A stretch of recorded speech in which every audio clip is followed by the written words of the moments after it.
thought we would have the projector is not doing well. because we deal The with technicians are not around. we deal with the figures. So We shall find the photocopy the available information and give it to them.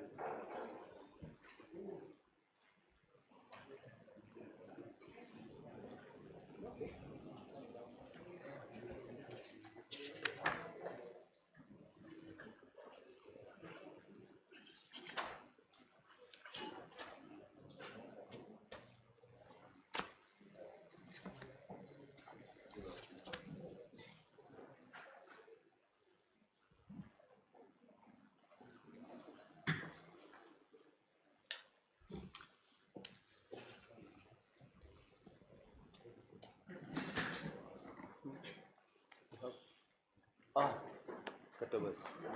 That's good. You are seated here? You are seated here. You are going to stand. It's a sign language. He stands. But he's talking. Yeah, but he's talking.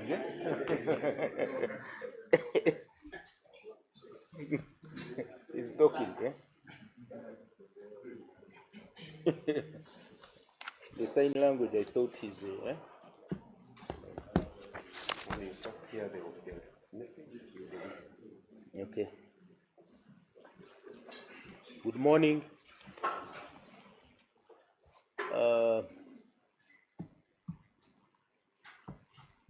Last week, we had an annual crime report, and we presented that report, and the IGP instructed us to further clarify on many issues in that report, and that is the reason why we are here. I am the Director Traffic and Road Safety, and today I'm going to give a lengthy report on the nature and the situation of road safety in this country. Allow me to begin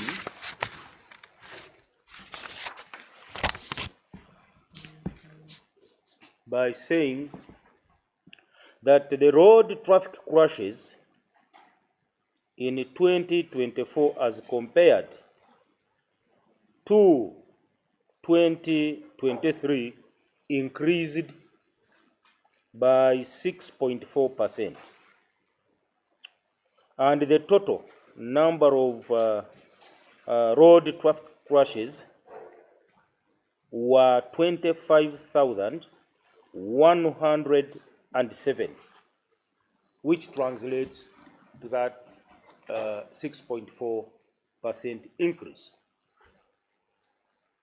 There were 4,434 crashes and 13,134 serious crashes, and there were 7,539 minor crashes. Out of these 25,107 road traffic crashes, there were 25,808 casualties. In other words, we had 25,808 casualties from road crashes 2024. I wish to mention that the highest number of casualties were recorded in the month of December. Were recorded in the month of December. And these were 2,445 road crashes that occurred in the month of December in 2024. We have analyzed we have analyzed the trend of annual traffic crashes from 2022 to 2024. And I wish we had a graph, that graph projected, but we are unable. And what we notice is an increase in these figures, both the fatalities, serious accidents, and minor accidents. I wish to mention that fatal crashes are those crashes that we lose life. Where we register death is where, those are called fatal crashes. We can register death on the spot, or death resulting from a crash that occurs within a period of 1 year is captured as a fatal crash, as a fatality. So this one, I think you need to understand it, that we register death on the spot there, where the crash and collision, where the collision has occurred. But again, there could be serious injuries sustained by individuals and they are taken to hospital, but within a period of 1 year, if one succumbed by those injuries, then we register it as a fatality. So I want to assure you that we don't lose track when someone is seriously injured and is taken to hospitals. We always track those people, and finally they appear in our statistics. Serious crashes is when an individual is injured. A person is injured in a road crash, sustains some serious injuries, and sustains some minor injuries on an individual. We group those injuries as serious crash. However, for minor, even though the collision results into write-offs of your vehicles, and you can never put it on the road, but no person is injured, we take it to be minor. So don't say, but my vehicle is now a write-off, I've lost it. And when you say it is a minor accident and you look at the extent of the damage, then you don't say, my vehicle, it was involved in a serious accident. We don't categorize it that way. The casualties arising out of these road accidents, there were 25,808 casualties from road crashes in 2024 compared to 24,728 in 2023, giving a 4.4 increase in the number of casualties. We still continue to realize a trend in the number of casualties on our roads. And this year, the increment was registered as 4.4% increase in the number of casualties. I wish to mention that the victims, those who perished on our roads in 2023 were 4,806 victims. Those died on our roads. In 2024, we registered 5,144 deaths, translating to 7% increase. Those who died on our roads. 5,144 in 2023. This is not a small number. This is a big number, and I would like to mention that these numbers have now crossed a red line. These fatalities have crossed a red line, and this should be treated as a public health concern in this country. 5,144 deaths registered in 2024 from road crashes has now reached a public health concern, and we need to move at strategic level and contain this situation. Those who sustained serious injuries in 2023 were 16,736, and in 2024 there were 17,013, translating to an increase of 1.7%. 17,000 sustained serious injuries, and this is adding on the statistics of the disabled population in this country. This has an impact on our labor force. We are weakening the labor force. The productivity of the labor force, what we call labor force productivity, is decreasing if this trend is not addressed urgently.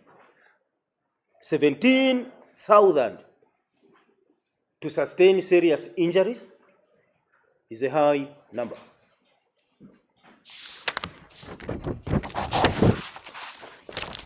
Further, the Directorate of Traffic and Road Safety analyzed the time when these crashes occurred, and these are the findings. More crashes were reported to have occurred during the daytime than night time. And the same trend is reflected on the fatalities tables. The statistics we analyzed, the fatalities also fall into that category, that trend. It was discovered that more crashes occurred between 6 p.m. to 7:59 p.m. in the evening. That is 1800, sorry, this is between, no, it is 1600. 1600 is 4 p.m. I repeat. The analyzed statistics reveal that more accidents occurred during 1600 hours to 1759 hours. That is between, in our local language, 4 p.m. to 5:59 p.m. The same period between 1600 hours to 1759 hours is when also we register fatalities. This is on a normal day, a crash hour. But again, we realized on further analysis, we realized that these fatalities and these more crashes occur on Sundays. Why do people die on a Sunday when we have less vehicles on our roads? We analyzed further this information and discovered that one, speed as a cause, two, intoxication. Majority of our drivers go to leisure places and get intoxicated and jump into their vehicles, drive and overturn or kill other road users. And therefore, our interventions will be guided by these findings, properly analyzed by our directorate. It is unfortunate that the highest number of these crashes, the fatalities, during this time of 1800 hours and 1959 hours, in 2024, we lost 894 persons during that rush hour.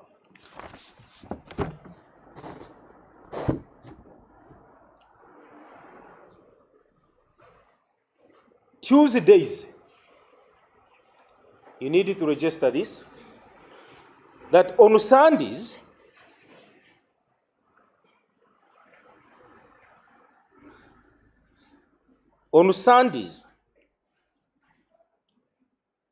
that's the day of the week,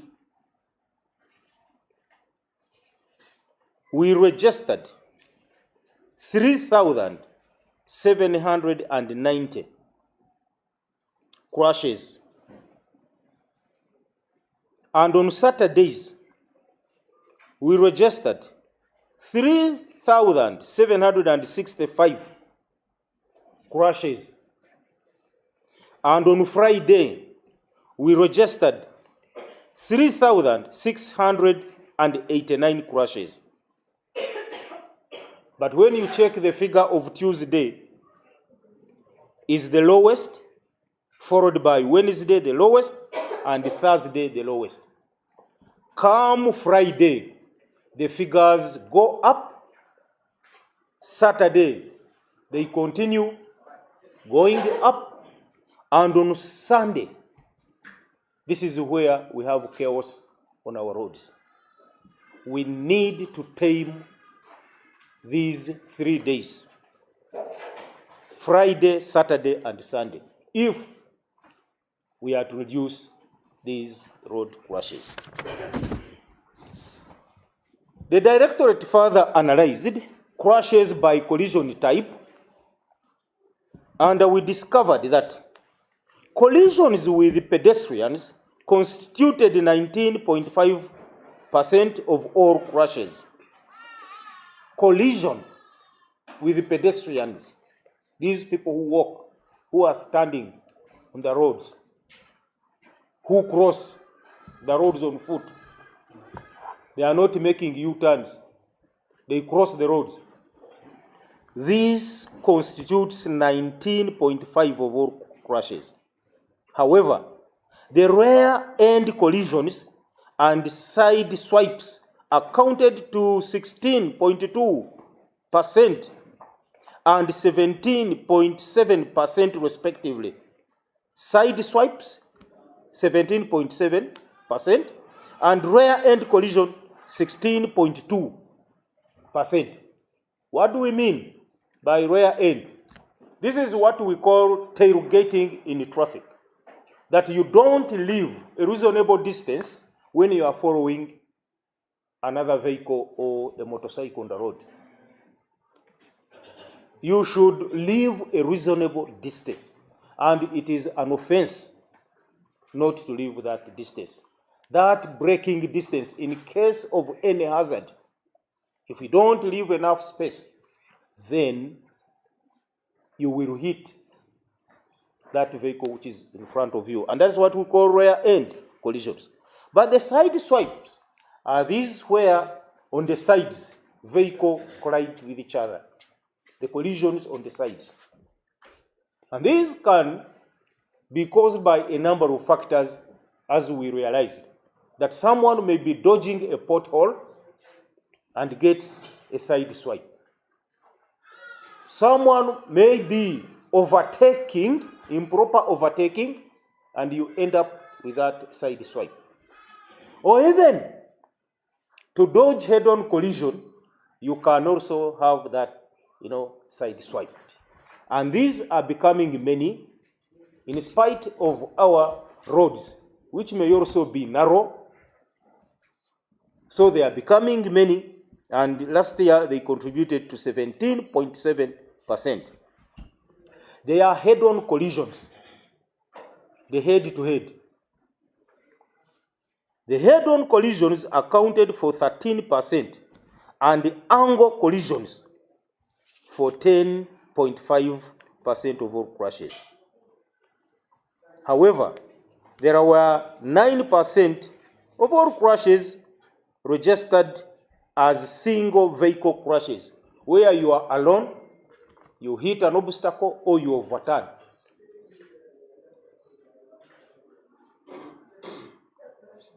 Because of speed, or because of any other improper driving arising out of the driver behavior. We also have that our animals still cross the roads, and we also register those crashes, and they amount to 1.6%. The causes of these crashes were also analyzed, and we found out that careless overtaking and speeding were the leading causes of road crashes in the year 2024, accounting for 44.5% of all these crashes. Speeding alone registered 5,505 crashes, and careless overtaking, we registered 5,657, and these are the leading causes of the crashes in 2024. There are several, ranging from using a mobile phone, the dazzling lights on vehicles, and these are mainly trucks, and some station wagons. And then we have obstacles on the carriageways, violating traffic signals, neglecting right of way. Neglecting the right of way. 335 crashes were registered because of that. Violating traffic regulation, direction, careless pedestrian. We also have pedestrians that do cross carelessly. We have analyzed all these crashes one by one. and there is no crash that is similar to the other. Each is unique of the other. And that's why we are coming up with such a figure of careless pedestrian. Those who were involved in crashes, because of their carelessness, when they are walking along or crossing the road carelessly, were 946 persons.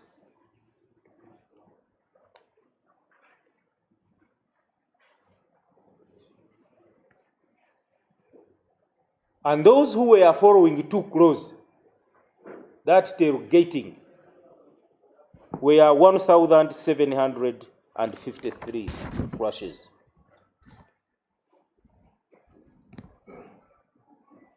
We analyzed the trend of death on our roads, and we found out that in 2023, the drivers who died were 232.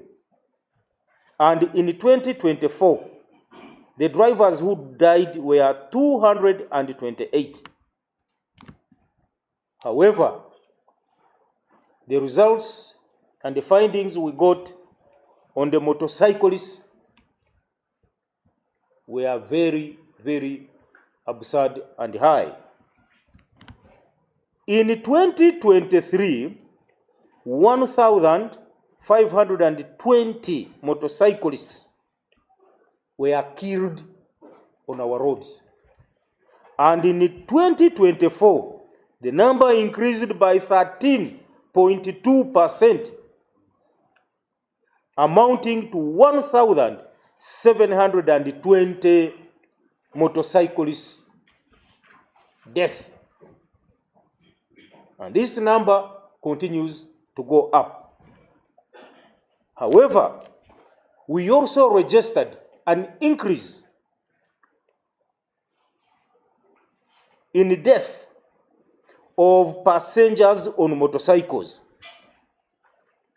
Whereas in 2023, there were 614 passengers on motorcycles dying, in 2024, they were 676, an increase of 10.1%. Therefore, if you look at the motorcyclists' death and the passengers on motorcycles and add these two figures, they will amount to 43.3%. 43.3%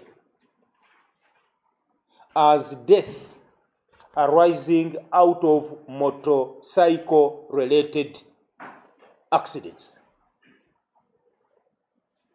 And therefore, we appeal to all stakeholders to increase vigilance on handling the motorcycle problem on our roads. We also registered passengers in light omnibus, registered death of many passengers in light omnibus. These are vehicles that we call Toyota Hiace, where the drones fall, the so-called drones. Ugandans, you like baptizing vehicles. One is called Chibina, one is called Chigege, one is called drone, one is called Kamunye. You like baptizing. But those are local names. But all these vehicles are Toyota Hiace. And these are 14-seater passenger vehicles. These are private owned. And they do business of transporting you people. And they have now become a menace. The highest number is arising out of the fact that it is very difficult to trace the drivers that are fatigued because of the several journeys they make. A good example, though bad because it killed people, was a taxi that was hired by those who were going to attend a burial. This taxi had been on the road since 6 a.m. up to 7 p.m. and was working between Kabale and Mbarara. In the evening, it was hired by people in Ntungamo district to go to Hoima through Chegegwa and to move at night. I don't think those who hired knew that the driver was fatigued, or they asked whether it would be safe for such a driver they had hired to travel at night. A person who had driven the whole day started a long journey driving at night. At the end of the day, we lost almost all passengers in that vehicle. Now, it is very difficult for police to trace and find out whether that driver has been driving 24 hours. It's very difficult in these taxis. And this issue is becoming common when we analyze our footages in the CCTV rooms. We discover that this vehicle has been on the road, and at night it gets an accident without changing a driver. So the passengers who die in this way are becoming many. I also appeal to local governments to identify those markets, the open markets, such that we, together with them, educate that our people should not travel with the luggage on lorries. The lorries are goods vehicle. They should carry the bales of clothes and the other items on the truck, but the traders should move in buses and taxis. They should use other means other than being carried as a mixed baggage on the truck. When the truck gets a problem, we lose many people. And these markets are out of the reach in rural areas where traffic is not deployed. We appeal to local authorities to liaise with traffic officers wherever these trucks and markets operate to reduce the possibility of death for these market vendors.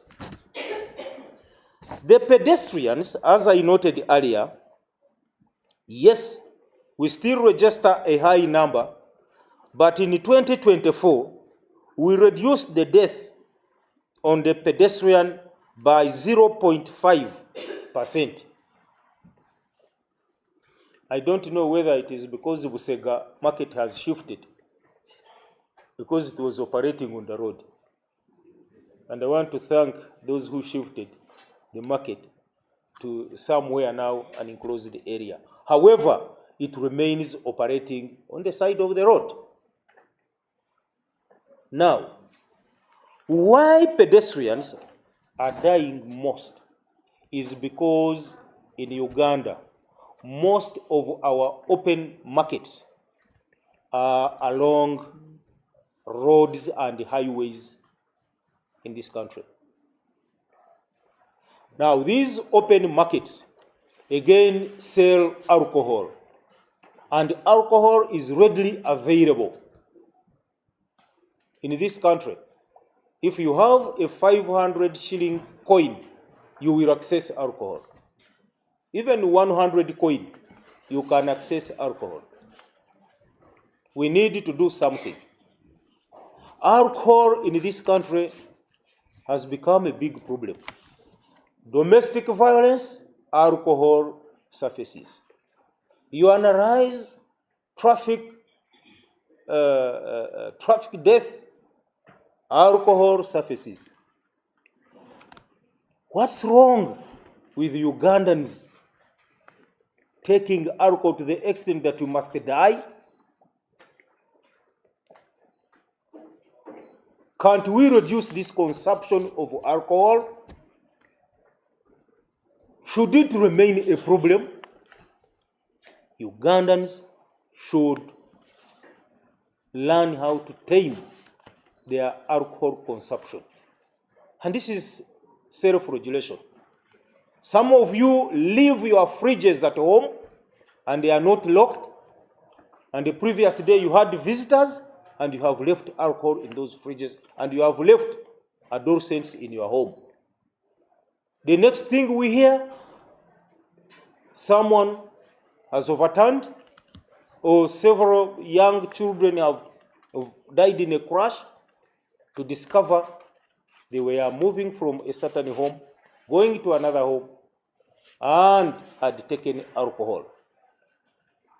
Please let us tame the appetite and the way we take this alcohol in this country.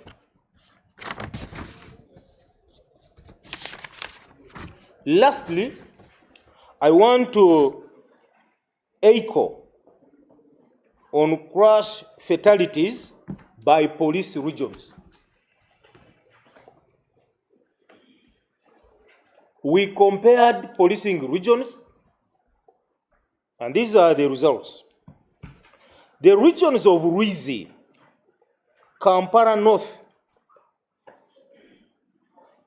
KMP East, KMP South, Albertine and Wamara regions recorded high number of fatal crashes, and these are now on our red line. The regions of Greater Masaka, Rwenzori West, Busoga East, North, and Savannah had fatal crashes ranging between 200 and 297, and if we had projected, you'd see this map clearly.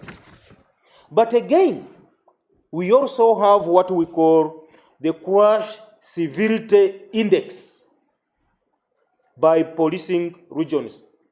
And when we calculated this, we came out with again interesting results.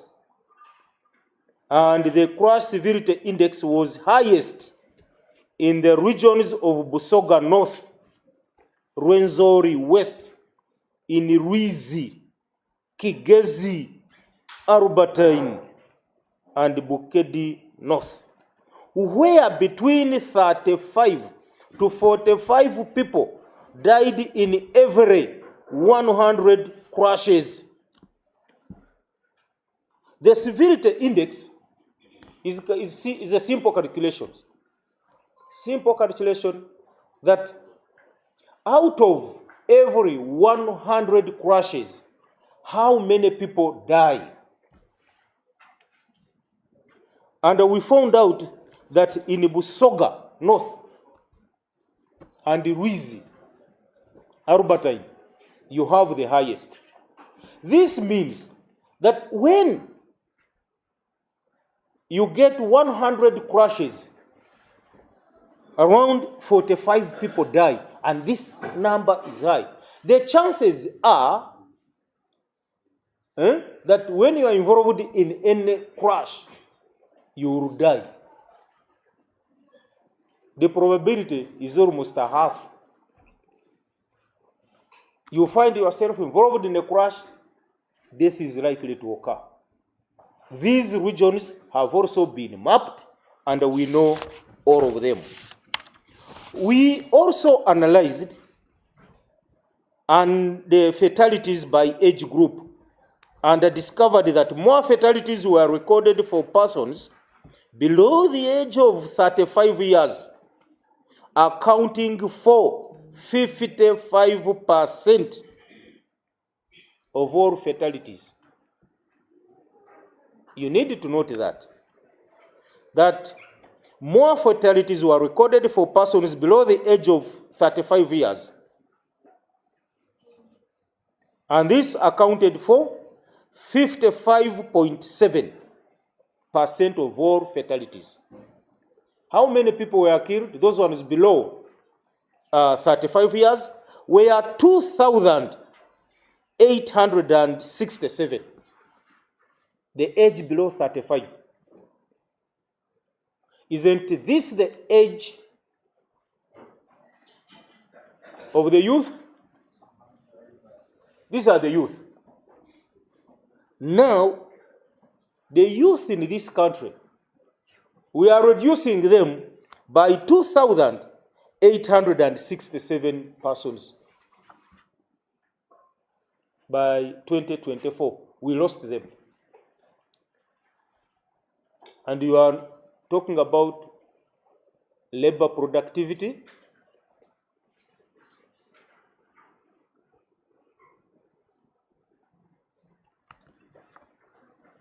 However, the old people above 65 to 74, they are not dying as this group. But again, around 80% of these who die are male and 20% female. Is it because female do not drive vehicles? Or they don't drive on Sunday, Saturday and Friday evening? Is it because this funny behavior on our road use is risky among the males more than women? These are the questions we need to pose and design proper interventions. But I want to appeal to you young boys.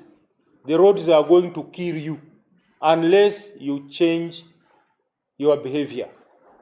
Especially on Friday evening, Saturday evening, and Sunday evening.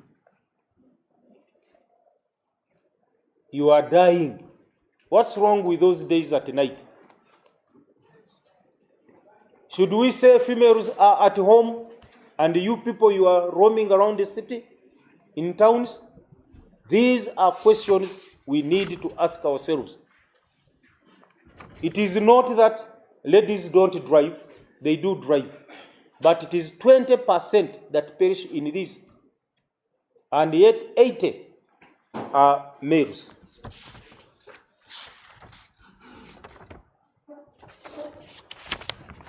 I need to mention, lastly, that there are, of course, challenges. And these challenges on drug use, the intoxication. Toxic substances are many. And it seems we have a population that is ready to consume those toxic substances.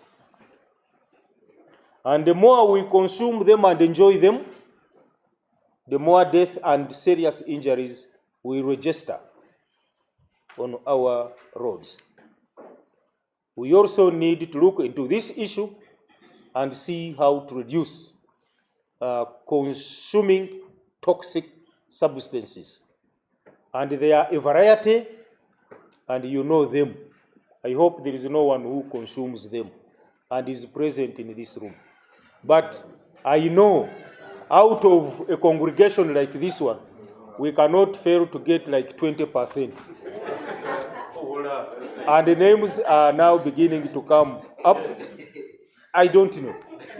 But we need to do something about this intoxication.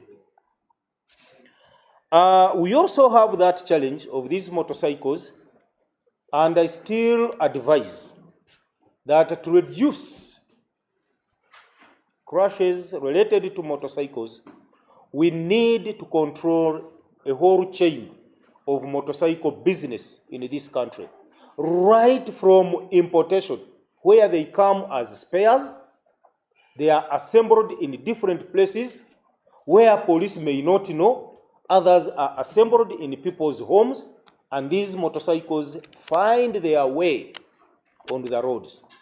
We need to control the importation. We need to gazette areas where we sell these motorcycles. It should not be any person to assemble and sell. And then regulate the use, that by the time it gets out on our roads, is properly registered, has a rider known, and where that rider is going to operate. And when it is an obsolete, we also have a mechanism of destroying these motorcycles. But I also want to explore, even if we get these electric motorcycles, that we can reduce on the speed, but also we need to explore the type of motorcycle, and we don't rely on a high-powered motorcycle Bajaj that we use to carry passengers. We also have these, what do you call them? You can't carry two people. Scooter. Have you seen scooter? The scooter, you cannot ride it on a speed beyond even 20, 30. And it only carries two people. I mean, a rider and one person. Isn't it? If we are to reduce carnage, we also need to look into the available motorcycles and see which is we can use so that we save life. But if we go by the business angle, is where we get it wrong, and this is why motorcyclists are dying. Road safety is the principle that we should follow in regulating these motorcycles, not a business perspective. There are steps by government that are being taken to improve road safety. Number one, the mandatory vehicle inspection, and as I said last week, if it is fast-tracked, will significantly reduce vehicles which are not roadworthy. But again, they will reduce the vehicle adjustments which are done by private people, owners.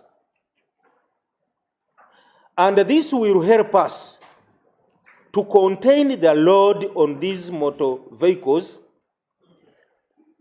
and ensure that they carry the load according to the license they have, or according to the manufacturer's specifications.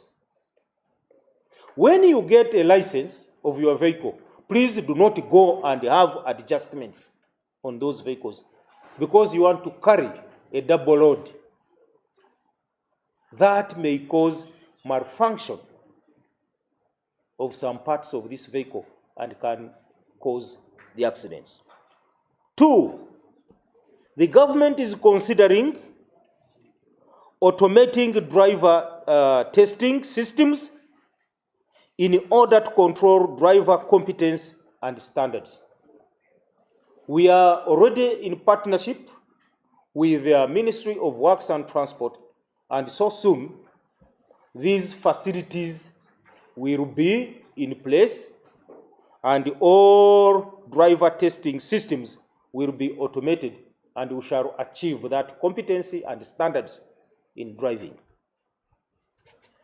We are also fast-tracking the intelligent transport monitoring system with a view of disciplining drivers and riders, and reducing speed on our roads. Once this project of intelligent transport monitoring system is in place, we shall reduce speed and we shall reduce on this in discipline on our riders. We also have the long term, which we cannot achieve tomorrow. For example, the road redesigning our roads. We need to develop road infrastructure that can discipline road users. If you can't be disciplined by yourself, then the designers of the roads should discipline you. We should separate our traffic. We shouldn't have a traffic mix where a wheelbarrow pusher is struggling with space with a trailer, with a bus, and with a station wagon, and a small car, and motorcyclists. We should separate our traffic, segregate it. If the road design can create where motorcycles can ride, where pedestrians can walk, and lanes for fast-moving vehicles, then is when we can say our roads are taming these drivers, and we shall reduce the death and serious injuries tremendously. And this is a long-term project of redesigning these roads. You don't have the money today that you have those roads. You always compare with those countries which have been here for so long, those developed countries, Britain, Dubai, and you say that infrastructure can come here today.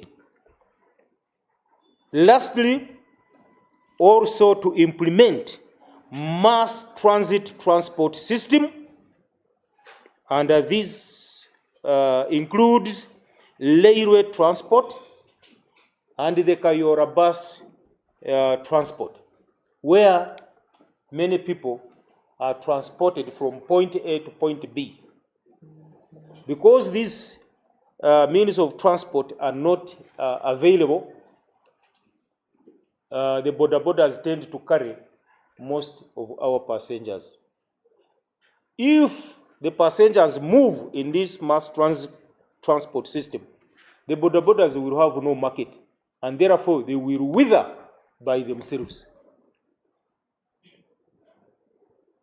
I want to thank you because we did not have the projector. It has taken long. If we had the projector, it would take less time. Thank you very much for listening.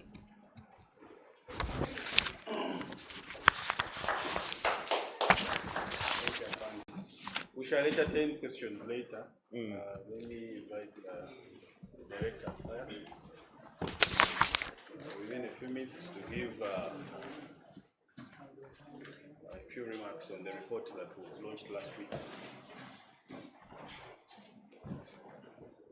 Thank you, Mr.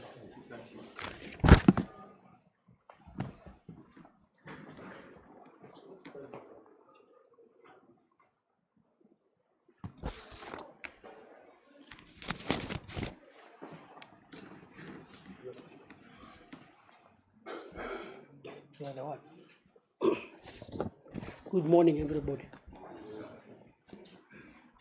I'm happy to be with you here once more. So, as traffic has finalized,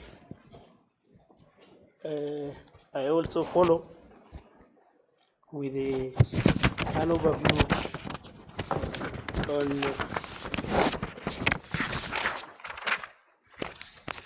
the annual crime report on fires in this country. fire prevention and rescue services. I want to thank you very much for being very patient as we gave you the report the other week. We have also to give you in details, and I start by saying there was an increase of 13. Somebody will say I have not introduced myself. I am AIGP Stephen Tanui, the Director of Fire Prevention and Rescue Services, Uganda Police. So there was an increase of 13.8 in the number of fires reported from 1,104 in 2023 compared to 1,280 in 2024. Out of the cases reported, 1,150 were successfully handled. 120 were handled before arrival. And 10 were fixtures fires. 67% of the fires were reported between 0600 hours to 1200 hours. 67% of the fires were reported between 0600 hours to 12, then 33% were reported between 100 hours to 6 in the morning. And that one, as you analyze, it was a 13.8% increase. In 2023, there were 1,104, and an increase of 76 cases in 2024, totaling to 1,280. In 2022, there was also an increase in 2022 compared to 2023, which was a decrease.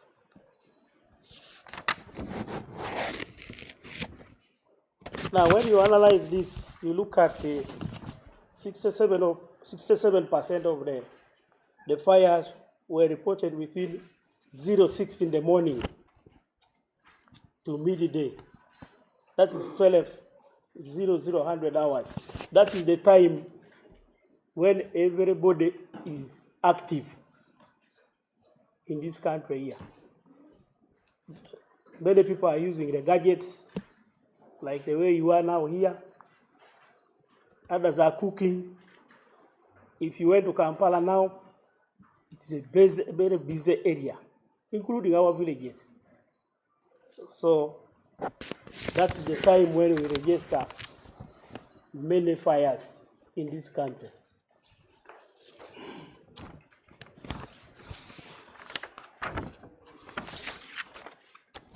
The majority of the fires were registered in residential buildings, followed by makeshift structures with a total of 300 and 250 respectively. In the same situation, there was a 9% increase in school fires. As you are aware, school fires were 50 cases in 2023. In 2024, we had 55, an increase of 5 cases, giving us a 9% increase. Ladies and gentlemen, you are aware that there was a time where the fires had become a problem in schools. And because of various reasons. But in 2024, there was only an increase of 5 cases. That is a sign that there is some good work which was done by all stakeholders. This cannot be done by Uganda Police only. It covers the heads of schools, the government officials, the Uganda Police. And we have done a lot of sensitization here, even if it is ongoing. As we continue, there is some teamwork going on. And that's why the numbers are really reducing. Major causes of fires, electricity related, ranging from electrical short circuits which were 270, to electrical appliances left unattended, totaling to 111. It was followed by negligence and misuse of work scandals, which carried 217, among others. The majority of occurrences were in the Kampala metropolitan, which Kampala metropolitan region, the policing area, with 993 cases registered in 2024. Kampala is unique. It has a lot of urban issues. Even fighting fires in Kampala here is very complicated. You know our suburbs the way they are. I may not spell all of them. If you went to Chisenyi there, fire has been rampant there. We take 5 minutes responding to fire in Chisenyi, but it will take us the whole day fighting that fire. Why? Access to those places is complicated. Now, we looked at the regions with the highest fire occurrences. That is going now one by one. Central region was leading with 24%. Nakawa area with 13%. Rubaga with 7%. Kawempe 32%. Wakiso, Entebbe, Mukono, Mpigi, and others who are going to give you, I know you already have. Then Albertine also, we are realizing that where there is a lot of an increase in development, the issues of fire incidents is coming up. So as the country develops, we need to plan heavily in fire prevention. It is not, we don't like very much responding to fires, but the best is to prevent.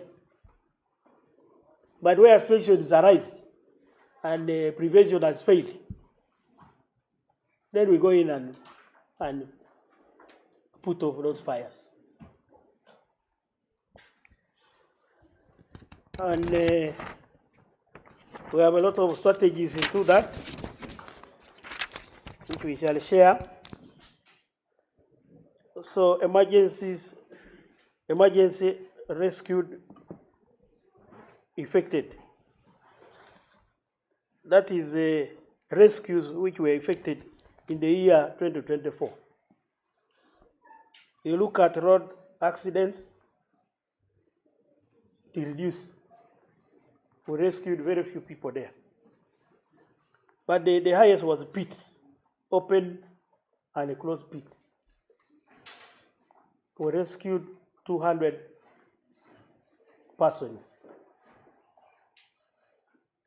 which was the highest. Then the valley dams and fish ponds, those people who drop into, who fall into ponds and valley dams were the 50. Followed by septic tanks in the homes, there were 10. Then the collapsed structures, these stone quarries, we rescued 7 people there.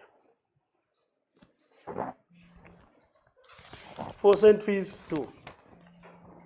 The total was 315 people rescued in 2024.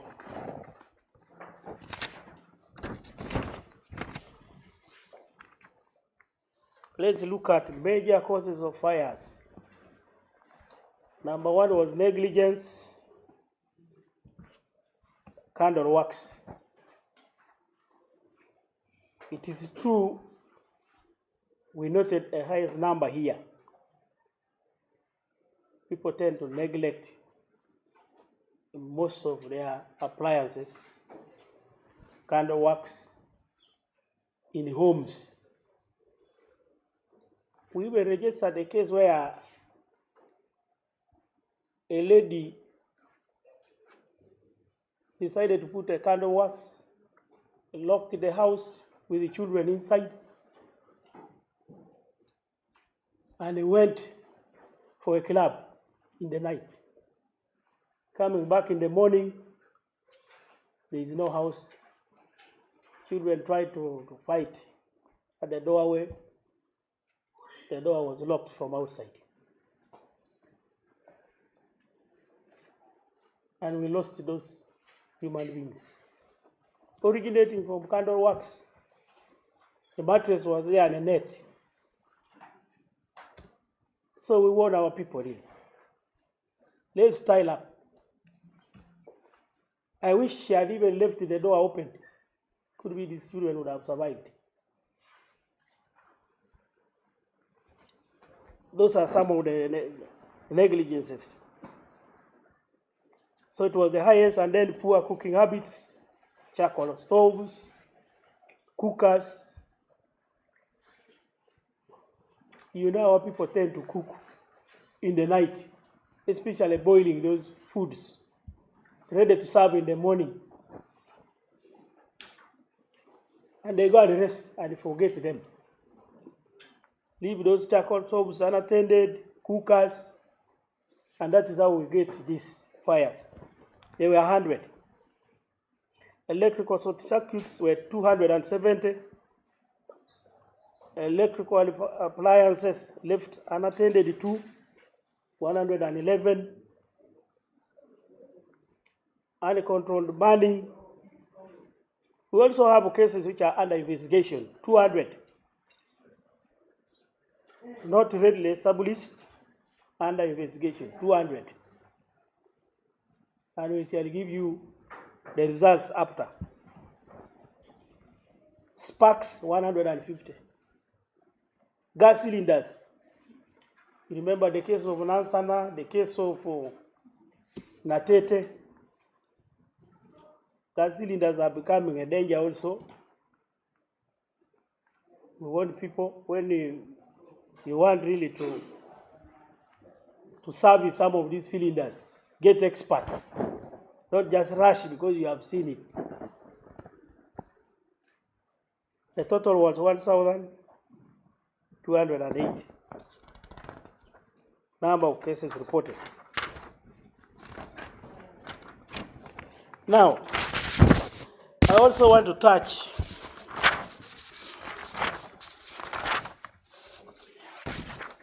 this year. We had the top 8 buildings and installations saved from fire in 2024.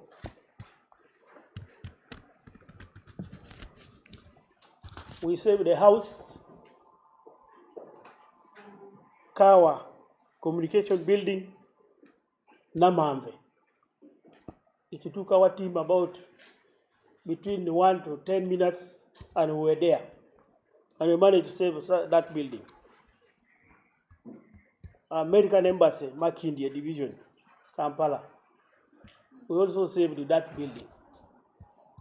NSF building, Kampala Central Division. The team from fire and rescue services saved that building. A Nigerian embassy. Imagine a flat, and all those people were up in the flat, and fires had covered all this, the down floor. Those people were waiting for nothing but death only. But within 5 minutes, the teams were able to save them, and they were very appreciative. And it was our pride also, saving lives. There is a nyumba kubwa here in Arua Park. It took the team 5 minutes. All the fire had covered down, and people were up on the building. But our teams were able to rescue them. Even Cooper Complex, we had also devastating fires responded to in 2024. Kalerwe Market was on fire. Our teams were able to fight that fire, save life and property.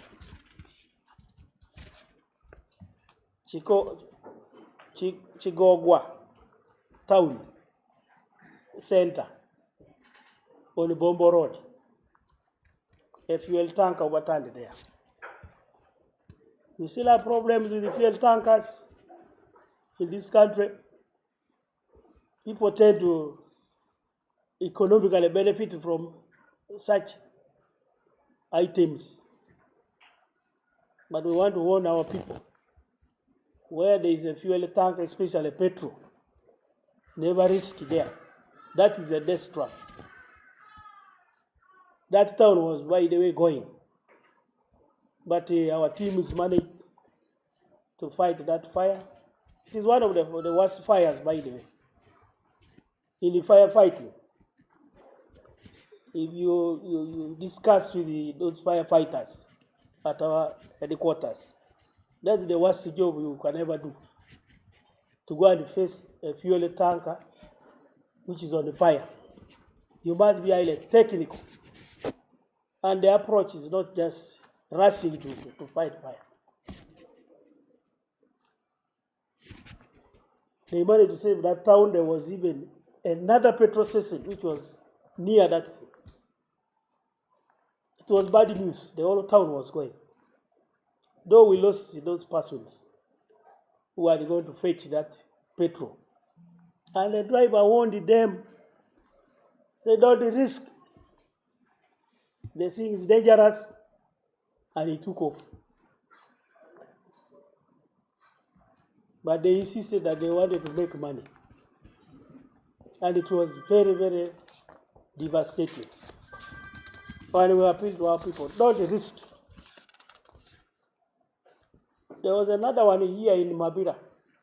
They had rushed again, but police was very fast. And he saved them again.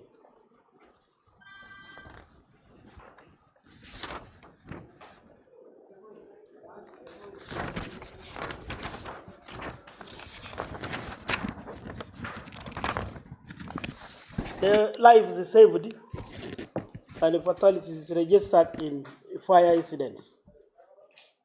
2024, we managed to save 201 males and 195 females.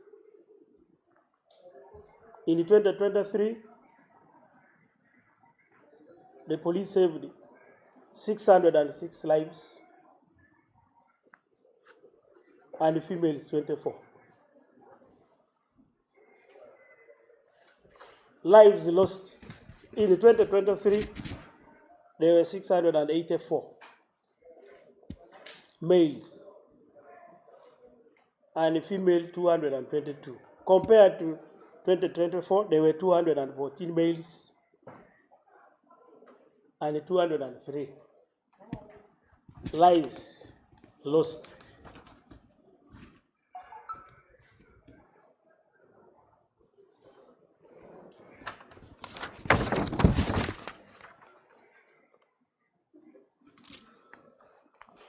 So, ladies and gentlemen, I want to thank you for listening to me, and thank you for being very patient. We look forward to working with you. I appeal to members of the public to always work with us. We have also put up strategies of fire prevention. We are interested in the fire prevention, not firefighting.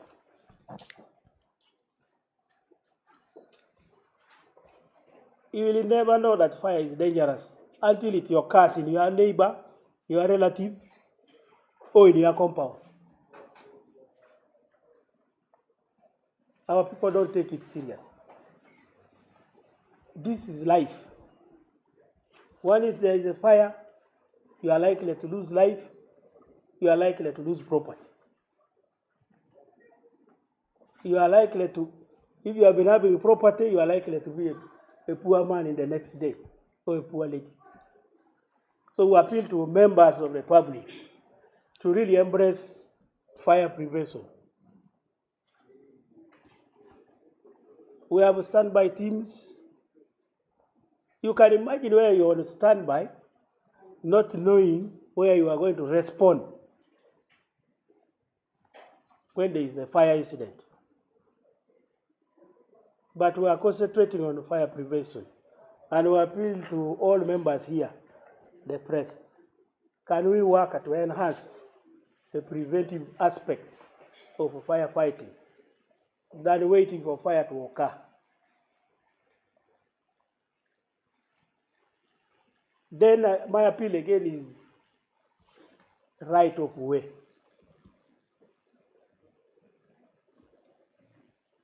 Let's respect these rescue vehicles. If you see a fire tender, a fire bouncer responding to a fire incident, open up the road and they go and save life. Because any delay is death. We reach there when the person has died. It's a duty of government to protect everybody. But our people are very stubborn on roads. The director of traffic here has talked. We normally have standby teams at fire headquarter. Just coming out of fire headquarter there, people don't want to leave that road. And we are going to save a person in a pit latrine, in a pond, in a dam. It is true we have some challenges. The gaps up country. We still have gaps up country. We are deploying regions. We have not deployed the districts. But the Inspector General Police is working day and night with the government to make sure that we close those gaps as we enter the next financial year. Otherwise, I appeal to all of you, when you see a fire tender, please leave us pass and save a person, and you save life. Thank you very much for listening. God bless you. I'm still with you. Thank you very much, sir. Thank you. Let's allow the Deputy Director, CID, come and also give an overview of the annual crime report.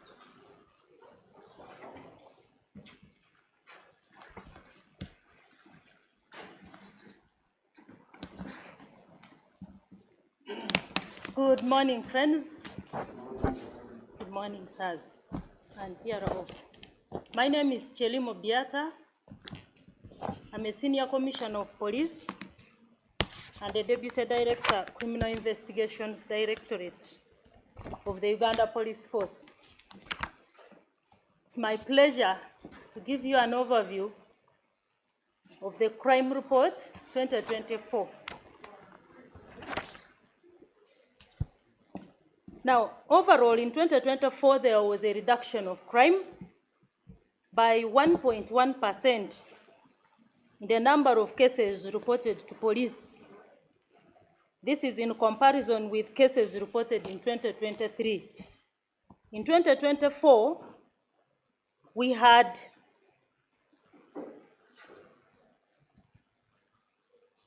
218,715 cases as compared to 228,074 in 2023. Now, out of those cases, 81,750 cases were taken to court. And from those taken to court, 26,328 convictions were attained. That makes about 54% conviction rate. The conviction rate is driven from the number of cases taken to court, not the overall number of cases reported. The number of cases pending in court are 43,579. Cases indicated not proceeded with are 46,302. Cases that are not proceeded with are cases that are reported, but you find that either they are civil or the complainants lose interest. So it means you did not continue to investigate them. Cases acquitted, acquittals in court are 1,510. Overall cases submitted to the Director of Public Prosecutions were 1,119. This is what 1,119, 939 cases. You know that our work is to inquire into a matter, submit to the Director of Public Prosecutions, who determines whether the evidence collected can allow us charge or there is no evidence, no crime detected. Cases under inquiry, which now become backlog for this year, are 90,663 cases. Cases dismissed in court were 10,333. And the detective backlog, the number of cases a police officer investigating a case is 1 to 43 cases. It's huge. Now, thefts were 61,529 cases registered, representing about 28% of the total number of cases. This was low compared to cases 65,901 cases reported in 2023, thus giving a decrease of 6.6%. Assaults, by the end of 2024, 29,580 cases, representing about 13.5% of the total cases reported, were assault, and there was a decrease of 1%. Sexual-related offenses. Sexual-related offenses were 14,425 cases, representing about 1.6% overall cases reported in the country, and there was a decrease of 2.8%. Domestic violence. 14,073 cases of domestic violence were reported to police as compared to 14,681. Thus a decrease of 4%. Breakings. There was a total of 13,511 cases of breakings reported in 2024, making a representation of 6.2% compared to 14,546 cases reported in 2023, thus a reduction of 7.1%. Economic crimes were a total of 13,132 cases reported in police as compared to 12,000. You now note that we had a higher increase of economic crimes in 2024, about 1.6% increase in the crimes. The main reports, economic crimes, are contained in page 57. I want to go there because we want to break it down. It shall be our interest, definitely, to understand why the increase. Economic crimes include embezzlement, causing financial loss, abuse of office, counterfeiting, forgeries and uttering false documents, issuing of false checks, bank-related fraud and corporate frauds. These are crimes that are not provided for in our police form 1, but are provided for under the law.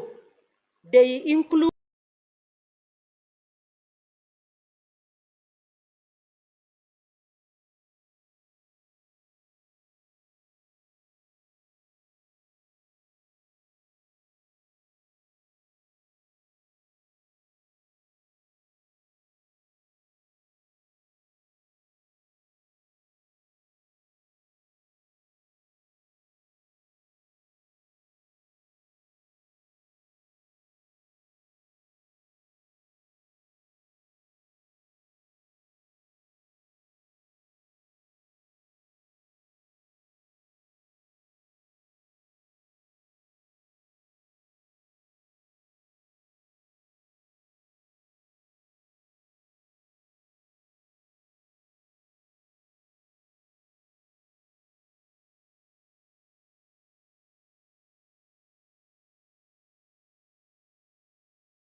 cases of malicious damage to property were reported to police countrywide compared to 8,043 cases reported in 2023, thus constituting 6% of the overall crime and 3% decrease. Homicides. Homicides are murders that are believed to have been caused with intent. A total of about 4,329 cases representing about 1.9 cases of in total reported in the year 2024. This was compared to 4,248 in 2023. That's an increase of about 1.9 cases of homicide reported countrywide. Homicide cases may include and not limited to cases of strangulation, strangulation being a kind of method of killing, always associated with domestic violence, cases of land, cases of stress, passion killings, people killing their loved ones. Then we had arson. A total of 1,604 cases of arson were reported to the police countrywide, compared to 1,792 cases reported in 2023, making a decrease of about 10%. Land-related cases. A total of 397 cases of land-related crimes were reported to police, compared to 271 cases reported in 2023. This makes an increase of 46%. Cases of land fraud related offenses include fraudulent acquisition of land titles, criminal trespass, fraudulent acquisition of obtaining registration by false pretense, forgery, among others. We did not have the big number of political-related offenses. We had a total of 105 cases as compared to 125 cases, giving a decrease of 16%. That is it from the statistics. Now, when you look at some of the specifics that I thought we could share with you are cases of suicide. Whereas the number did not increase, but together we should look into the cases of suicide. Of late, we have seen cases of children committing suicide, and a specific research should be done. What we now know is that some of these suicides are attributed to stress, mental illness, expectations, failure to meet obligations. Some people are in debt, and they think the only solution is suicide. We want to appeal to our people that suicide is not a solution. And I think we should work together with the press and our community to educate and engage our people. People should learn to speak out. I saw the RDC of Mbarara the other day confiscating national IDs from money lenders. Speak out, because the state is there to protect you. Some people are in debt that is fraudulent. Then we have bank frauds and corporate offenses. We have Ponzi schemes, schemes where people are defrauding investors or lying about the existence of specific businesses. There is identity theft. There is insider trading in some banks. There is money laundering, the washing of dirty money. There are forgeries, and I thought to bring that to our attention, because fighting crime is not just the police role. It's our duty, all of us as a people.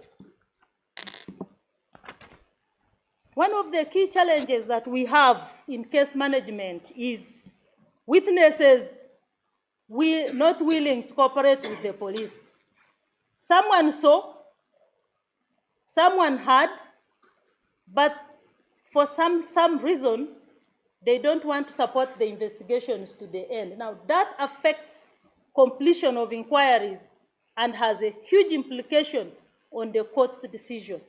We want to appeal to you, our people, that together we can fight crime if we cooperate, and you can give this information in confidence to allow the investigations to find properly the crime. We have issues of managing crimes related to sexual offenses, crimes like defilement, crimes like rape. In some communities, defilement appears to be normal. You find a case has been reported not for purposes of prosecution, but for purposes of engaging the family of the boy to either marry the girl or to get some money. Again, we want to appeal to you, our good people, that once a crime has been committed, a case of defilement has a huge implication on the life of that girl child. And therefore, our parents, brothers and sisters, we need to support the investigations to the end so that we have these persons punished and these victims protected. We have issues of managing crime generally because of numbers. I want to thank the Inspector General of Police for implementing the directive of the President. If we deploy in the sub-county policing model and we successfully support those police officers to manage crime at that level, we shall have reduced crimes. Because it means that in every sub-county, there are at least trained police officers to manage cases reported to police. As a directorate and as a force, we are working on strategies to, one, work with you to prevent crime, and two, work with you to manage the crimes that have already occurred.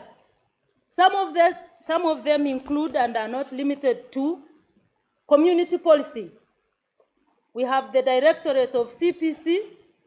We work together to engage, and we shall start going to schools and talking to these young people.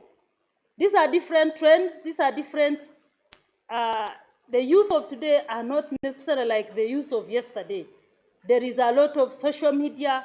There are a lot of friends. I usually tell the young people I meet, including my own children, that you have a lot of friends you have never met. And you find your child is engaged on the phone throughout the day. And then they get disappointed on the phone and sometimes probably commit suicide because of love that has been lost from a person you have never met. So we need to re-engage our children at school level and let them comprehend some of the things. We need to work with all the stakeholders, including you, the First Estate. When you see crime, it is okay to report it, but it is also important that we manage it together.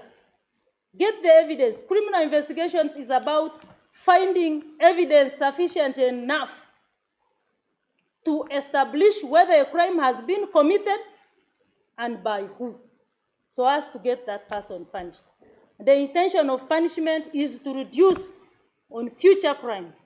So I know that if we work together, we can change that.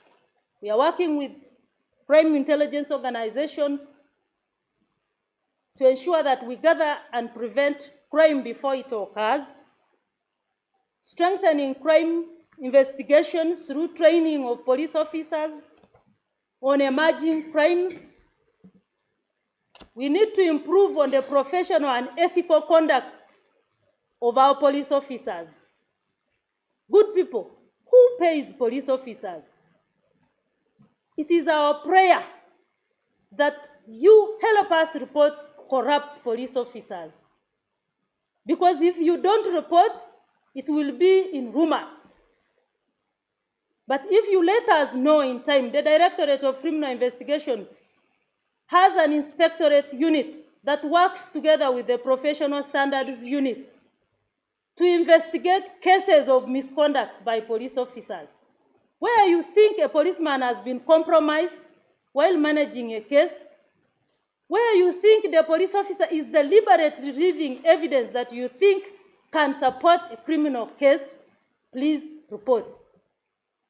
Because together again, we can fight misconduct. We need to support the directive of the president of implementing the sub-county policing model. As a directorate, we believe that the Inspector General's deployment of police officers at that level, if properly managed and they get the tools they need in those units, we shall surely see the crime going down. Strengthening forensic science. Some of the cases we deal with come after, more like an afterthought. But again, on cases of rape and defilement, victims are always tormented. Victims fear. They fear to report until they probably talk with someone who advises them to report. Now, for cases of that nature, there is critical evidence that you need to secure to prove the case in court. And so forensic science becomes very instrumental. So we are working together with the Directorate of Forensic Science, Forensic Services, and the Government Analytical Laboratory to see that we strengthen our investigations by also securing forensic evidence. And the unemployment, I think that is for us to see how to engage the youth and government to support the youth to manage, find a way of living. You know, when we go to school, we all seem to think we shall finish school and this job is waiting for us. Then when you finish school, reality hits. And then you try to find other solutions. We appeal to our youth to find other methods of survival other than trying to steal. We appeal to the members of the public to help us work together. You are the witnesses we are looking for. You are the one who saw. You are the one who heard. Probably the person came and hid at your home. So we are appealing to you, people of Uganda, that together we can actually fight crime. I noticed from our report that we did not segregate for you data to include the age group. And when I'm talking, I keep mentioning the youth. In most of the cases, the youth are the main persons, and particularly male. If you look at the report, you will notice that for every crime, the highest, because we have segregated by gender, but you notice that the male are the highest the highest suspects to accuse the persons. In the next report, we shall ensure that we segregate data by age. I want to thank the Inspector General of Police for giving us an opportunity to give you this brief. Asante sana.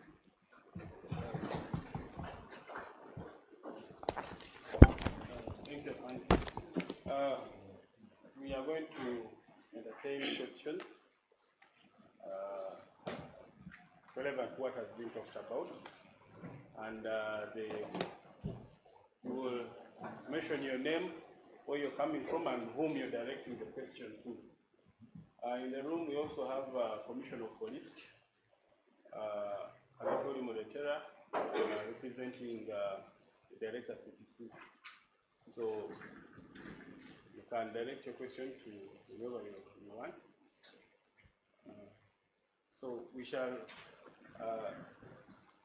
directors, we shall have the questions. Then the question is directed to you, we write it down, and then we answer once, like in the order we have used while addressing them. Thank you, Piero. I have two questions for Director Saidi and two questions for Director Headquarter. Director Saidi, number one.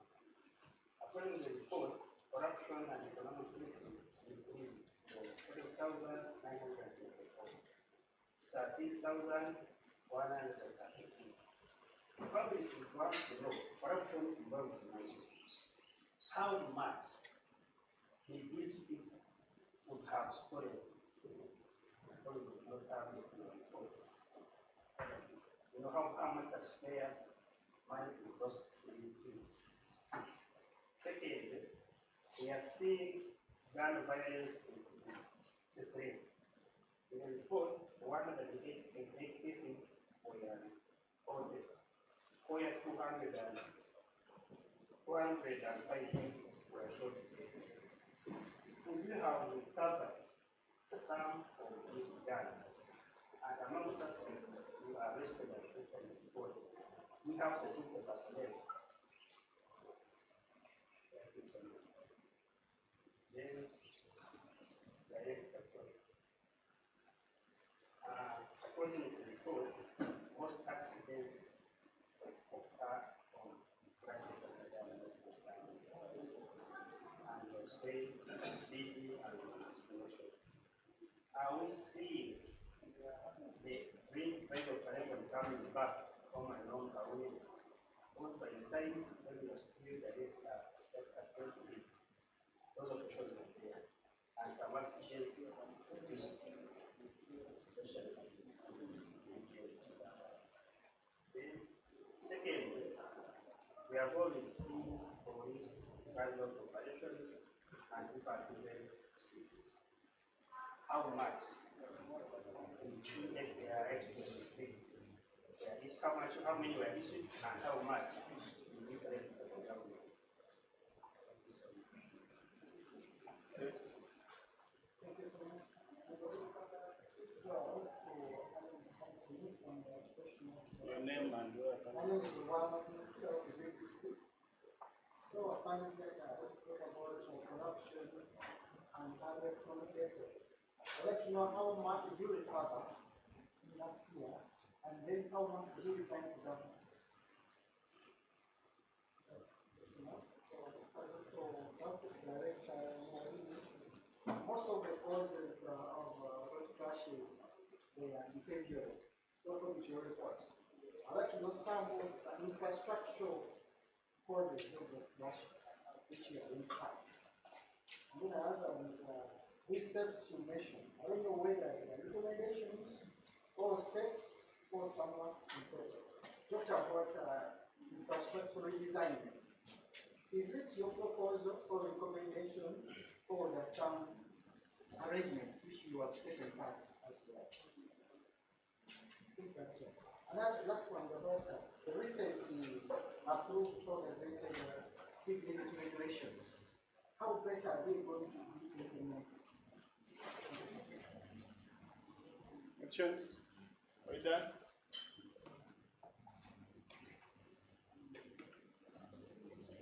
Are we done with questions?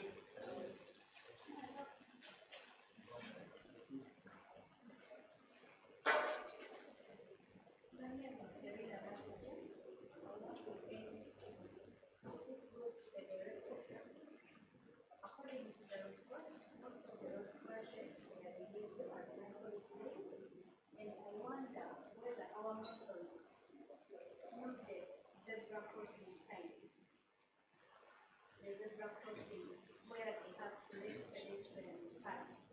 Because according to what I've seen or I've observed, borders do not even know that sign that let pedestrians cross. So I just want to know anything about that. Then the other is about rescue and fire. The other time you told us about the false information that people called you and give you wrong information. I just wanted to know that before you go to the scenes, I thought you followed the policy, the policy that, for example, if fire has happened in such and such a place, you get information from the police post nearby. So how come you drive from the headquarters to the police, to the scene, without getting all that information? Because you say that it is costing, it takes a lot of money driving to the place where you give the wrong information. We're having the last question here. The director first. My name is Kasabo, Space Radio. You mentioned that over 900 government vehicles. Government vehicles, that right of way, they are involved in road accidents. You would like to know which vehicles they are. Where are they from the office of the president, prime minister, state house, home minister? So let's give an opportunity to the directors to answer the questions posed to them. Shall start with traffic again, in that order. Fande can stand here. Fande, if possible, since it's a Q&A, you can answer in English and then repeat for them in Uganda. Thank you.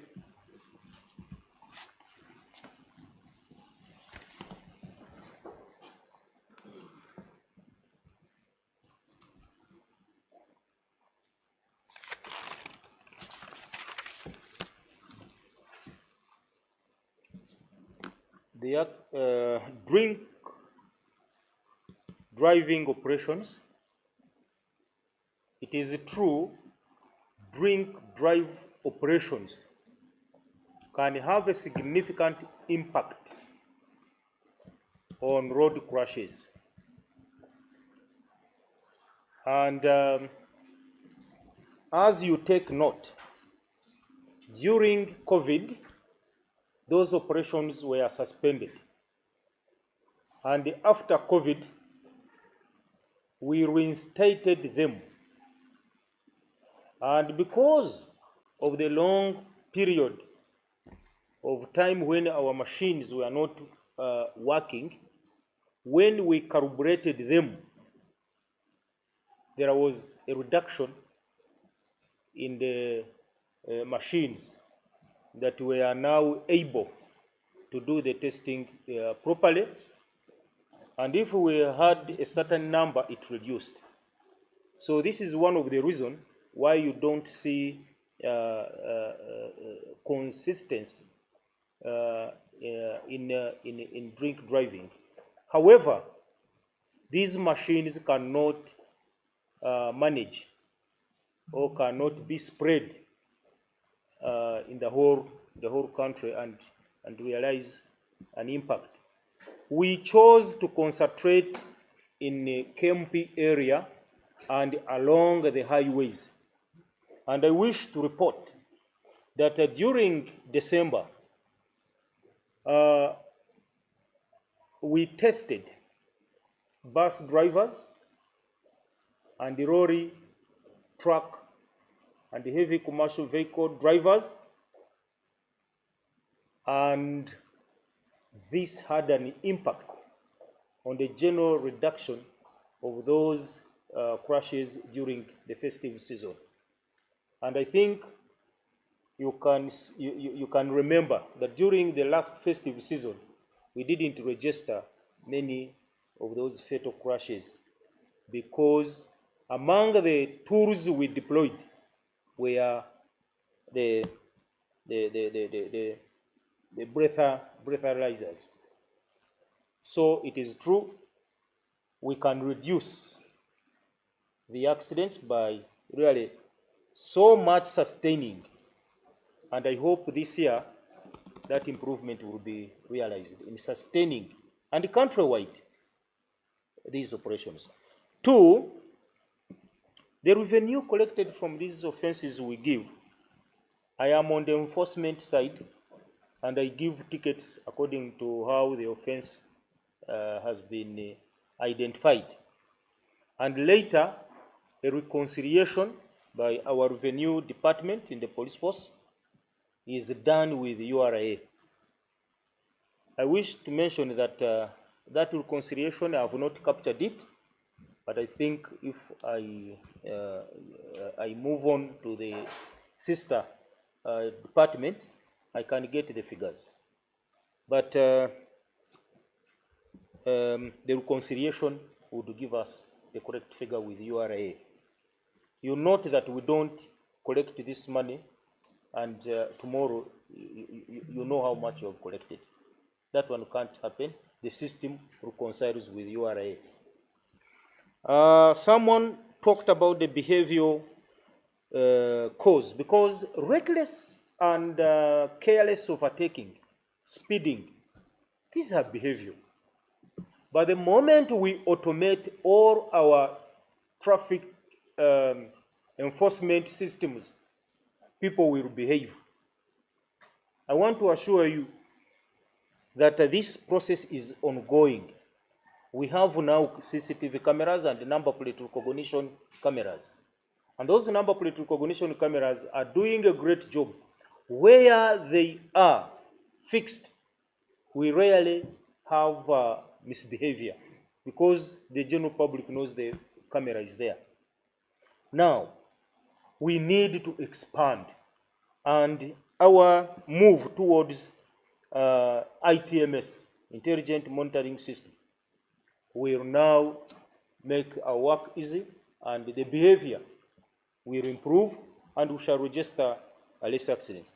I wish to inform you that when you move in Kampala, there are many junctions that are being worked on, and once the traffic lights work and work intelligently, then we withdraw our manpower and concentrate on enforcement.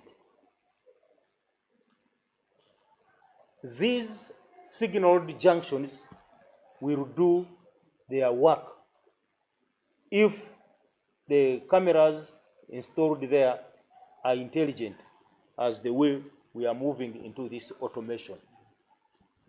Then the structural causes, you see, once a road deteriorates and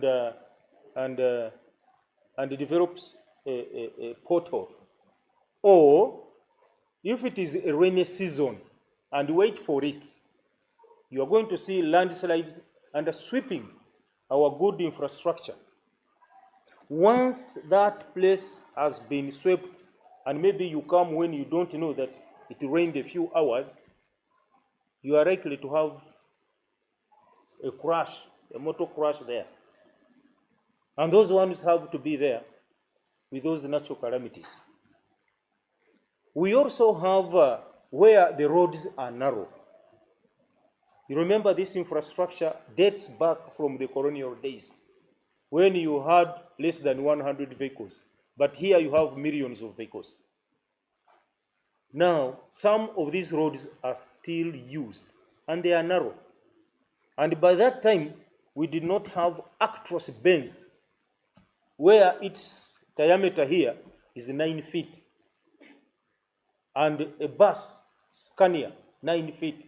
So when they are passing each other, these side mirrors have to slap each other, and after slapping, to avoid slapping each other, those side mirrors, one vehicle encroaches on the pedestrian walkway, and finally a life can be lost. So we still have this infrastructure. And this is why I said in the long run, because you are not going to improve this infrastructure today, in the long run, we are going to improve, the country is going to improve its road infrastructure. If you can get the statistics from Ministry of Works, you will know how the paved roads that we have in this country, you will see the growth, and be hopeful the infrastructure will improve. Then someone mentioned that it is related with these roads. Please, redesigning roads cannot end. Even where we have the best roads in maybe Scandinavian countries, they are still redesigning these roads. Have you seen the redesign at Clock Tower? That should give you faith. Have you seen redesigning at Mulago Roundabout? Yes, that one should give you faith. The infrastructure is going to improve. It's going to improve, and hopefully the road crashes will also go down. The zebra crossing, I want to give you more information about now the zebra crossings, isn't it? even where you have signposts telling you to behave in a certain manner, drivers don't do what the signpost tells you. You only want a police officer to be also deployed at the signpost. The stretch from Munyonyo up to Kajansi has good signages. But we must deploy a police officer with a speed gun to control your behavior. What is this behavior in Ugandan road users that they cannot regulate themselves? They need a physical police officer to be present in order to behave. We need to transit from that kind of enforcement to self-regulation. And who to do this? The media. Can you disseminate this information that this behavior is bad and your impact may be felt? And I give these examples out. Even you people, you are road users, when you find such an offense, you can take a picture and send it to us. We look for this person. Collectively, we can handle road safety together. I want to assure you that a road speaks. The road talks. It speaks. It tells you, don't drive this speed. Meaning, you drive beyond that one, you will have a problem. It tells you children are crossing. It tells you there is a bend, warning you that there is a bend somewhere. It tells you this is a bus stop. It tells you cattle crossing. Isn't the road speaking? What is it that we road users, we cannot change our behavior? And do you want to assume that the amount of road safety education is less?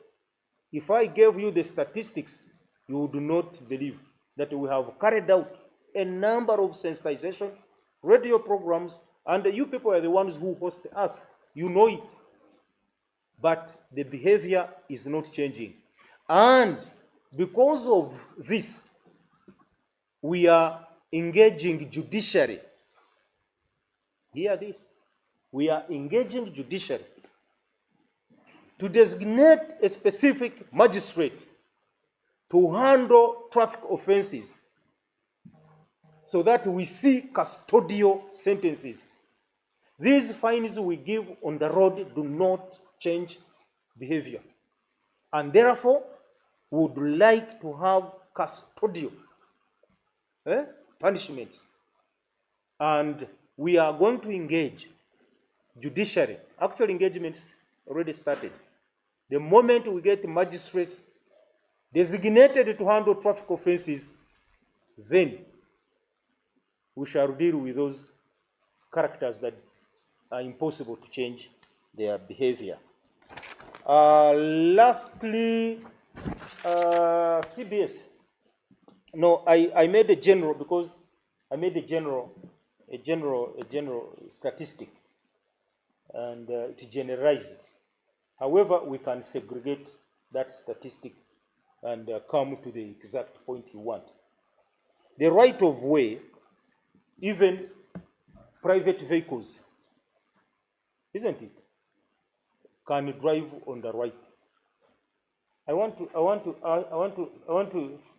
tell you that many times we've seen vehicles following vehicles with a right of way. Private vehicles follow the vehicles with a right of way. You have violated because you are not part of that group that have a right of way. Isn't it? The principal is passing, the convoy has moved, but you want also to move. And yet you cannot match the speed of those vehicles with the right of way.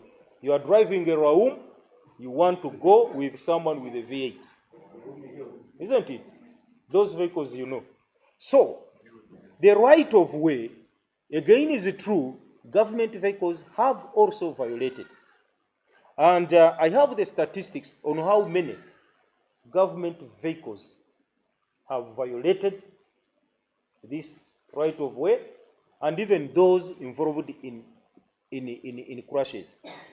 But I also want to add another category on government vehicles: diplomatic registered number plates or registered vehicles are increasingly violating traffic regulations and increasingly involved in fatal crashes. And when we try to get the culprits, they use the diplomatic immunity, and we sometimes don't bring them to justice. I appeal to Ministry of Foreign Affairs to get in touch with us and we address this issue. Diplomatic vehicles should not kill people here.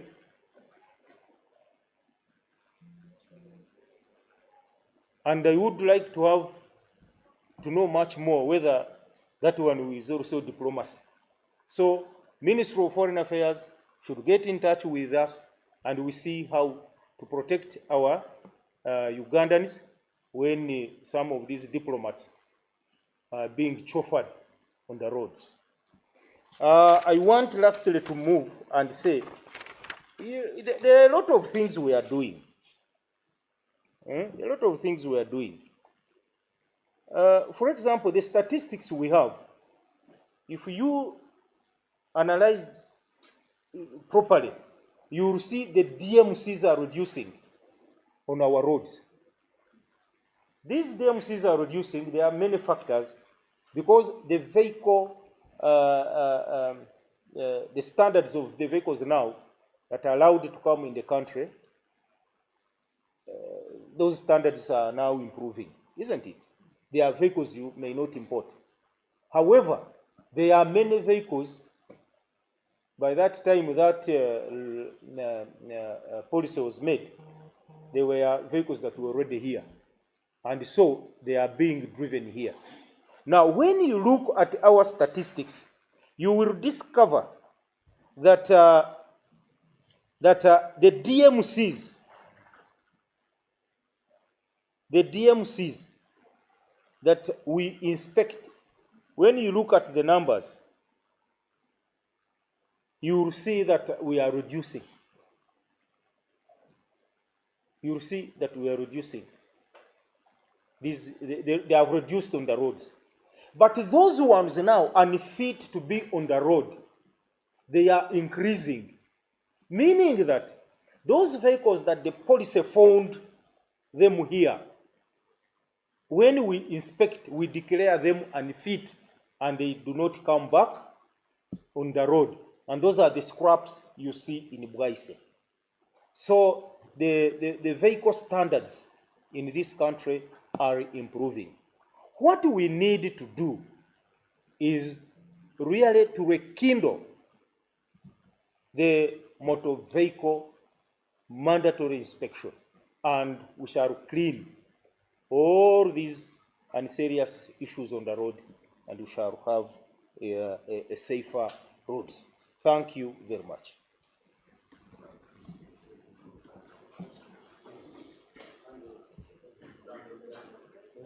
Where is my assistant? Yes, he will translate later. Please forgive me.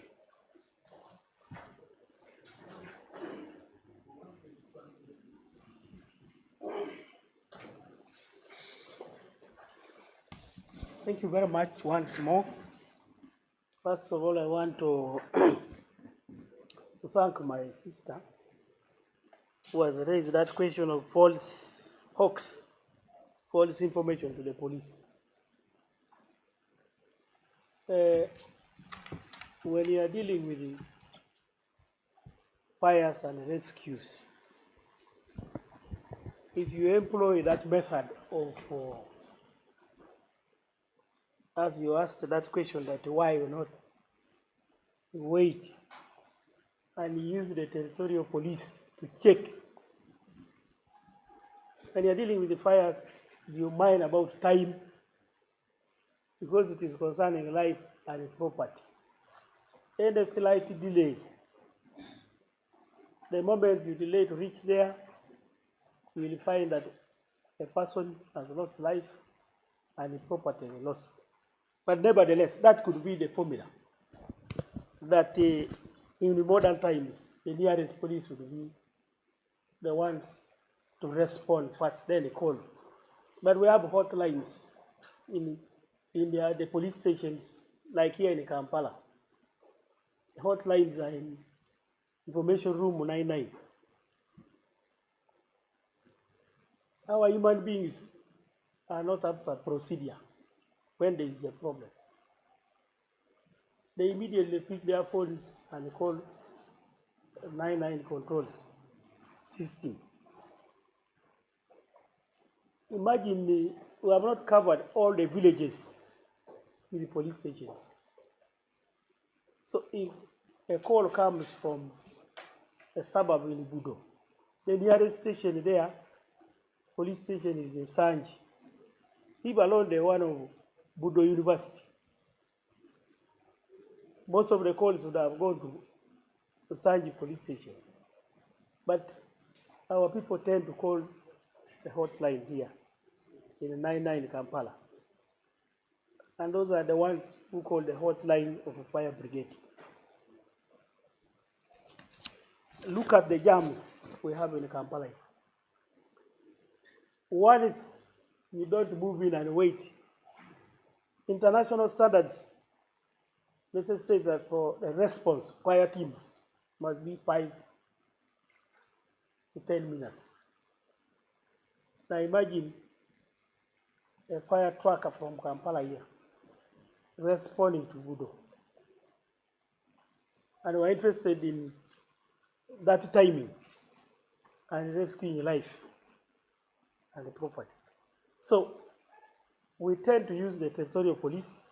And you are aware that we don't have plots, we don't have street numbers, we don't have the roads which are named. So we tend to respond from the nearest fire station. So I will say that would be the best. But mind, we are in Africa here. We have not yet had those modern buildings, modern roads, whereby when they call you, just look at it using technology. We are not yet at that standard. But nevertheless, if we get false information, we investigate the fellows using technology. But it will take time. So the other day I was warning them because it is a good practice that you warn those who intend to commit crimes. So the best could have been using the police station, but in our stations we may be having one motorcycle and one patrol car. They has responded somewhere. So by the time they reach there, the fire teams must be nearer. There's a lot of jam in this Kampala here. So our response to that is we want the members of the public not to give us false information because this has been an offense. Give the police false information. You can be tried in the courts of law.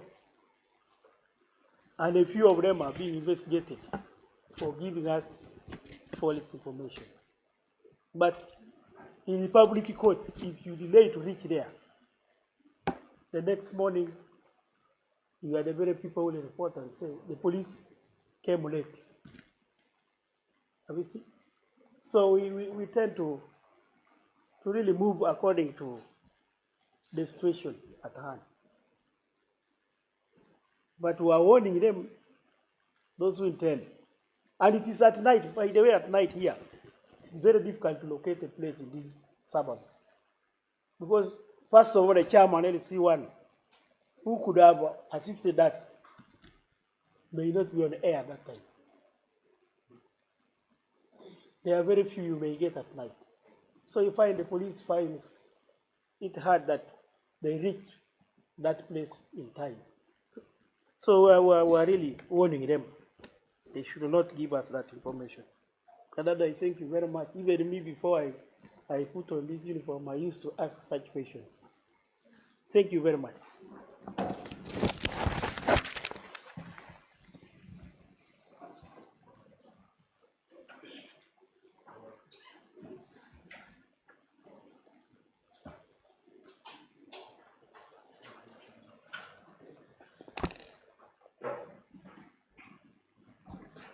Thank you very much.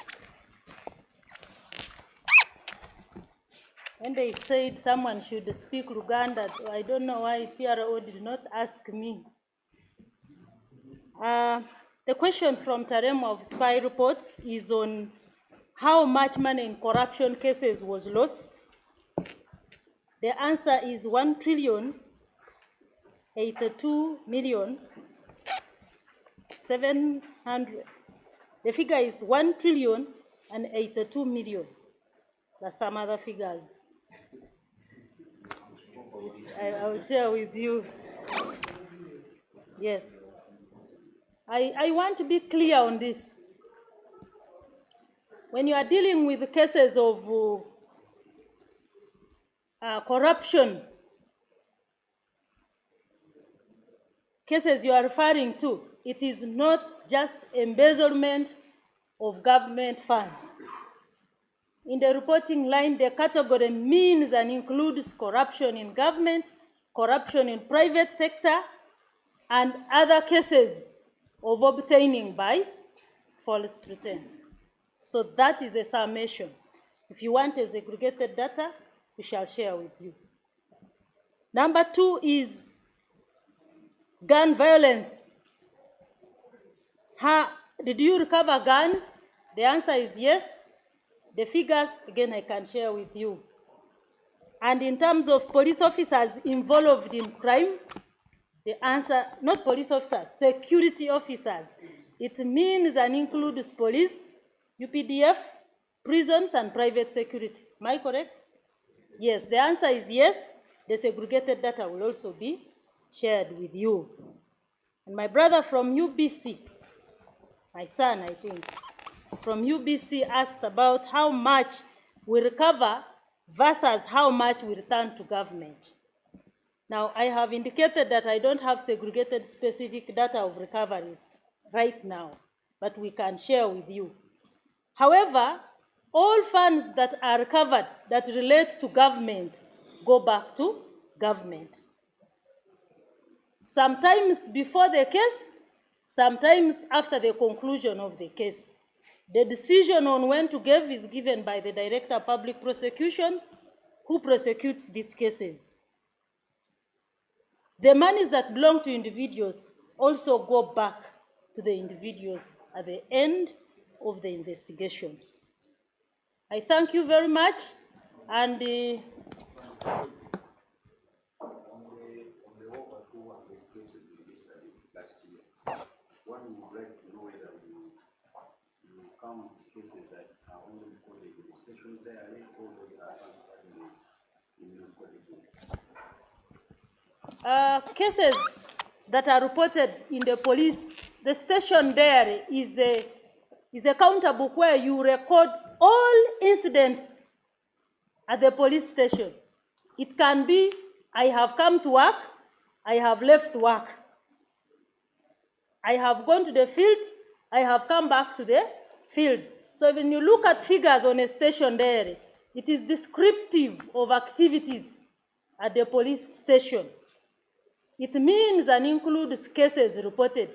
However, all cases reported that are criminal in nature are extracted from the station diary and registered in the crime report book, which is a CRB, and that is what we report. Otherwise, if you report SD, the numbers are not necessarily criminal cases reported. And criminal report book at the Directorate of Criminal Investigations are referred to as E-reference. A general inquiry is more also an SD. General inquiry checks it out. Someone has come and reported a case, so we want to check out whether there is crime. And as soon as the preliminaries indicate a crime, you enter it in an inquiry file that now facilitates criminal investigations for purposes of prosecution. I thank you very much, and we are looking forward to working with you. Singa manyi Luganda.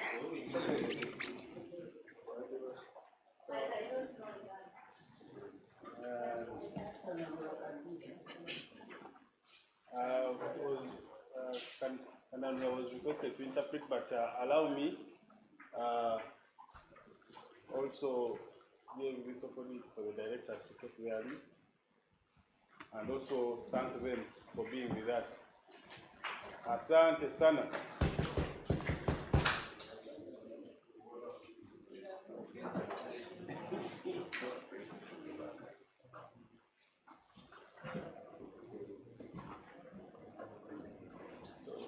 Kanandra is delaying us, but you still need him? Okay, we can go.